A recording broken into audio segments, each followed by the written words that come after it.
nung pandemic po kasi, siyempre tayo po lahat hindi naman natin alam na darating yung ganun. Kasi minsan may mga customer talaga, lalo na yung mga biyahero, tracking, naghahanap sila ng pagkain. So, hindi namin sila mahinhiyan. Yan. So, kahit lugaw lang daw, yung passion namin na makatulong, na makapag-serve sa mga tao, nandoon. Hello everyone, I'm Lay. Ako naman si Tolitz, ako ang husband ni Lay at kami ang may-ari ng Lay Sizzling and Grill House. Iluluto ko ngayon yung legendary na bestseller namin, Pares Retiro.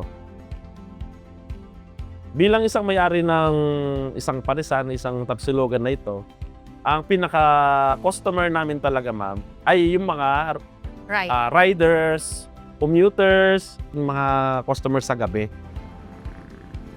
Pag-umpisa yung pagtitinda namin ng 2019 po. Kaya na-inspired kasi ako dun sa mga kinakainan natin sa Manila na yung mga Pares Retiro, original pare. Hanggang sa nadagdagan yung mga menu, ang dami na naming customer. Darating at darating talaga na malakas.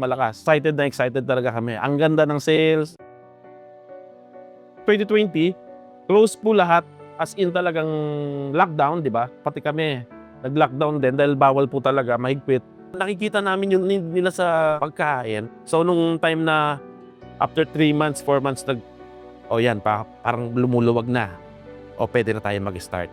Pupunta kami rito, nakikipag-usap kami sa mga customer. Kailangan naka-face mask. Hindi namin ininda yung Hindi namin- mangyayari Hindi sa namin niniisip kung kikita ba kami or ang goal namin, mga employee ko makapasok, mayroon silang extra ng trabaho, may mga customer na gustong kumain. Mas malinamnam po kasi yung mamasitas compare mo sa ibang oyster. So kahit konti na lang ilagay, malasang-malasa na talaga siya. Hindi talaga ako nagpapalit ng brand, mamasitas talaga. Malaki po yung nabago, lalo na nung pandemic. Mas gumanda yung tandem naming mag-asawa. So, nakaka-inspired.